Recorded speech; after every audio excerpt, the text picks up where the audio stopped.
आज इस BK Dutt colony की पावन धरती पर पूरे देश के ही नहीं, एक ऐसी पार्टी खड़ी करने के लिए जो पूरे विश्व में नंबर 1 पार्टी बनाने में, जिसके 13.5 हम सबके प्रिय नेता, हम सबके आदर्श भारत के गृह मंत्री, पूर्व में भारतीय जनता पार्टी के अध्यक्ष अमित शाह जी के नेतृत्व में आज पूरे विश्व में अगर कोई पार्टी भारतीय जनता पार्टी बने तो नंबर 1 पार्टी पूरे विश्व की है तो भारतीय जनता पार्टी है। आज सबसे लोकप्रिय नेता हमारे भारतीय जनता पार्टी के प्रधानमंत्री नरेंद्र मोदी जी के कंधे से कंधा मिलाकर देश को एक गति देने का काम माननीय अमित शाह जी करते रहे। उनको देखकर लाखों युवाओं ने भारतीय जनता पार्टी ज्वाइन करी, भारतीय जनता पार्टी के सदस्य बने और भारतीय जनता पार्टी की विचारधारा को लेकर हम लोग आगे बढ़ रहे हैं।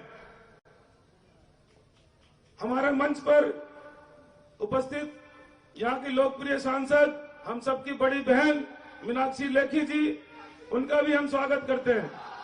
मीनाक्षी लेखी जी ने लगातार जब से सांसद बनी है, दूसरी बार, पहली बार 1.5 लाख वोटों से जीती, इस बार 3.5 लाख वोटों से आप लोगों ने जिताकर उनको 3.5 लाख वोटों से आप लोगों ने जिताकर उनको दोबारा से सांसद बनाया है।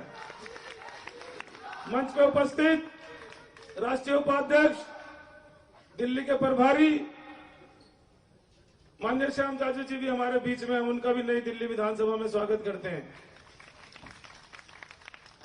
हमारे मंच पर अध्यक्ष, सारे जिले के पदाधिकारी, मंडलों के पदाधिकारी, खंडों के अध्यक्ष और बूथों के हमारे पदाधिकारी और समस्त नई दिल्ली विधानसभा के कार्यकर्ता और मेरे देवतुल्य जनता का मैं स्वागत करता हूं कि वो लोग हमारे बीच में आए। एक बार हमारे राष्ट्रीय अध्यक्ष जी का जोरदार तालियां बजाकर स्वागत करें, गृह मंत्री जी का, क्योंकि वो पहली बारी बीके दत्त कॉलोनी में आए और जो आप लोग सब बड़ी देर से उनका इंतजार कर रहे थे। एक बार जोरदार दोनों हाथ उठाकर तालियां बजाकर सर का स्वागत करेंगे।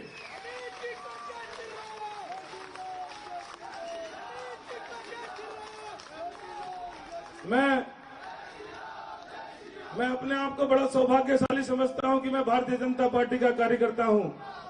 एक साधारण से परिवार से आता हूं, सर्वेंट क्वार्टरों में रहा करता था। यही सर्वेंट क्वार्टरों में रहते रहते कभी सर्वेंट क्वार्टर की अलग अलग समस्याएं होती थी। जब सर्वेंट क्वार्टर में रहते रहते वहां के जब साहब चेंज हो जाते थे तो हमें दूसरी कोठी में जाना पड़ता था। तो ऐसे लगातार कई कोठियां बदलते रहते थे। तो मुझे यहाँ पे रहने वाले सर्वेंटों की जो समस्याएं परेशानियां हैं उसको मैं भली भांति से जानता हूँ। सर्वेंट क्वार्टरों में रहते रहते हमें धोबी घाटों पे खेलने जाना पड़ता था। हमें कई बार जब सर्वेंट क्वार्टरों से हटा दिया जाता था तो हम जाके झुग्गियों में भी कहीं उस पर किराए पे जगह लेके हम वहां पे रहते थे। इस प्रकार से रहते रहते पढ़ते पढ़ते यहाँ तक पार्टी का काम करते करते मुझे भारतीय जनता पार्टी ने दिल्ली प्रदेश का अध्यक्ष बनाया। मैंने युवा मोर्चा मंडल अध्यक्ष से अपना सफर शुरू करा था। पहले मुझे मंडल अध्यक्ष बनाया, फिर जिला अध्यक्ष बनाया, 2 बार युवा मोर्चा का महामंत्री बनाया और विजेंद्र गुप्ता जी के कार्यकाल में मुझे स्टेट सेक्रेटरी बनाया। मैं इसलिए बताना चाहता हूं दोस्तों कि सामने वाली पार्टी कभी कभी कहती है कि एक नए लड़के को चुनाव लड़ा दिया जिसको कोई जानता नहीं है। मेरे से मीडिया वालों ने पूछा कि एक बहुत वीवीआईपी कैंडिडेट आपके सामने है, हाई प्रोफाइल कैंडिडेट आपके सामने है, आप उसको कैसे टक्कर देंगे? हैवी वेट कैंडिडेट आपके सामने है। तो मैंने पूछा उनसे कि मेरे भाई, जब केजरीवाल जी अन्ना आंदोलन से निकले थे और उन्होंने जब पार्टी बनाई थी अन्ना जी को धोखा देकर, तब वो बिल्कुल आम आदमी थे। और ये 5 साल आते आते, 6 साल आते आते वो कब से हाई प्रोफाइल हो गए और कब से वीआईपी हो गए, कब से हैवी वेट हो गए, ये हमें पता ही नहीं चला। हमें तो लगा कि एक आम आदमी यहां से चुनाव लड़ रहा था, जिसको लोग समझते थे कि एक जन लोकपाल लेके आएंगे।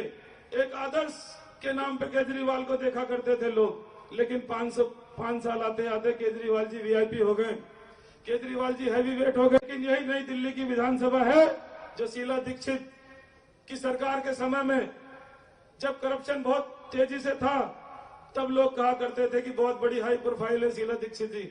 उस टाइम आम आदमी बन के नाटक करने आए केजरीवाल जी और इसी जनता ने उनको जिताया। आज अगर वो वीआईपी हो गए हैं, हाई प्रोफाइल हो गए हैं और हैवी वेट हो गए, तो यहाँ की दिल्ली की जनता भी उनको सबक सिखाने के लिए और बताने के लिए तैयार है कि हम अपने बीच में रहने वाले एक छोटे भाई जो भारतीय जनता पार्टी का कार्यकर्ता हैं उसका समर्थन करते हैं। मैं सर को बताना चाहता हूं कि हमारी नई दिल्ली विधानसभा में अलग अलग तरह की समस्याएं हैं। यहाँ पे कोई जातीय समीकरण नहीं है, यहाँ पे सभी धर्मों के लोग रहते हैं, सबका साझा काम है यहाँ पे। लेकिन केजरीवाल जी ने आके यहाँ पे गुमराह करने का प्रयास किया लोगों को। यहाँ पे जो विधायक होता है वो सीधा एनडीएमसी का मेंबर बन जाता है। यहाँ का जो कनेक्टिविटी रहती है वो एमएलए के थ्रू, विधायक के थ्रू केंद्र सरकार से समन्वय करके अपने क्षेत्र का काम कराता है। नई दिल्ली विधानसभा के जनता के बीच विधायक एक सोशल वर्कर का काम करता है, जो ट्रेन से बात करके केंद्र से अपने कामों को यहाँ पे कराए। क्योंकि जब मैंने पूछा यहाँ पे आके कि आप कैसे जीतोगे केजरीवाल जी से, तो मैंने बोला कि केजरीवाल जी यहाँ के नेचुरल कैंडिडेट नहीं है, क्योंकि यहाँ पे शीला दीक्षित कैंडिडेट थी और उन्होंने कहा कि शीला दीक्षित कहीं से भी लड़ती होगी जाके लड़ूंगा। अगर शीला दीक्षित लक्ष्मी नगर विधानसभा की एमएलए होती तो वहां से जाके लड़ते, अगर शीला दीक्षित पीतमपुरा की एमएलए होती तो वहां से जाके लड़ते। इससे ये साबित होता है कि केजरीवाल जी एक चैलेंज को लेकर आए थे। ये नई दिल्ली विधानसभा उनकी नहीं है, वो प्रदेशी बनकर आए थे यहाँ पे। और जब चलो ठीक है, उन्होंने कहा कि मैं नई दिल्ली विधानसभा से लड़ूंगा और जीत गए। जब उनको सरकारी बंगले कहा कि मैं नई दिल्ली विधानसभा से लड़ूंगा और जीत गए। जब उनको सरकारी बंगला लेने की बारी आई तो उन्होंने बच्चों की कसम खा के कहा था कि मैं बड़े बड़े घर नहीं लूंगा, मैं वीआईपी कल्चर नहीं लूंगा, मैं बड़ी गाड़ी में नहीं चलूंगा। लेकिन चलो सब कुछ ले लिया। जब उनको घर लेने की बारी आई तो सिविल लाइन में जाके घर लिया। इस विधानसभा ने उन्हें घर भी नहीं लिया। घर तो लिया, यहाँ पे बैठा एक व्यक्ति ना उनके घर का पता बता सकता है, ना उनके दफ्तर का पता बता सकता है।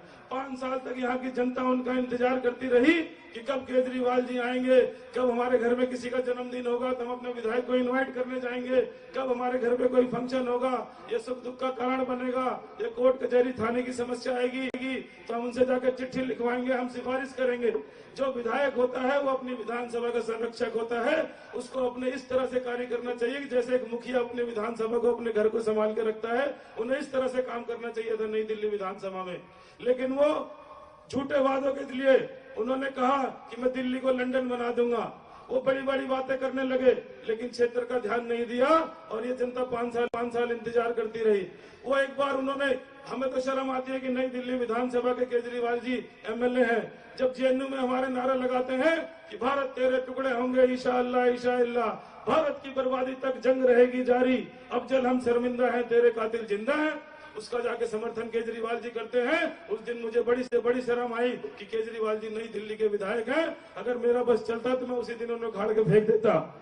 सब मेरे से कहा करते हैं, सब मुझसे कहते हैं कि साइन बाग हो रहा है, साइन बाग हो रहा है, आप लोग धर्म की राजनीति करते हो, आप लोग जब चुनाव आता है तो ऐसी बात करते हो। मेरे से मीडिया भाइयों ने पूछा तो मैंने मीडिया भाइयों से जवाब दिया कि धरने में तो ना भारतीय जनता पार्टी के कार्यकर्ता बैठे हैं, ना कोई वहां पे बैठा है, ना वो धरने पे बैठते, ना हमसे सवाल पूछे जाते, ना हम जवाब देते।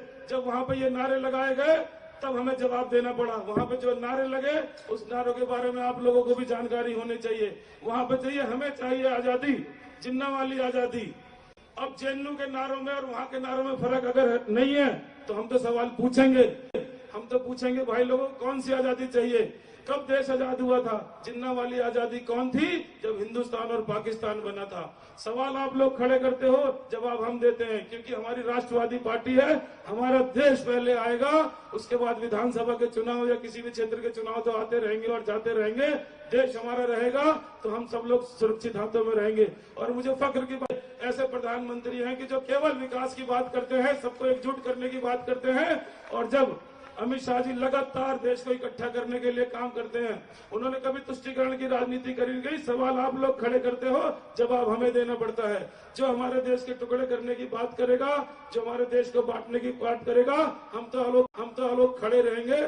और मेरे जैसे व्यक्ति को यहाँ पे मौका देकर, जो यहाँ के छोटे छोटे काम है, 60% यहाँ की जनसंख्या सरकारी कॉलोनियों में रहती है सर, उनके लिए काम करने के लिए हमारी बड़ी सारी प्रायोरिटीज रहती हैं। उनके घर जर्जर हो रखे हैं, यहाँ पे मेस्ट्रोल पे काम करने वालों को पक्का करने का आश्वासन देके केजरीवाल जी गए थे, उन्हें एक भी कर्मचारी को आज तक पक्का नहीं किया। जब से कहना चाहता हूँ, मीडिया के सामने कहना चाहता हूँ कि अगर उन्होंने एक भी आदमी को पक्का किया होगा, सरकारी नौकरी लगाई होगी, तो मैं हाथ जोड़ के अपने नॉमिनेशन वापस ले लूंगा कि जी ठीक है, केजरीवाल जी ने एक तो नौकरी लगाई कम से कम।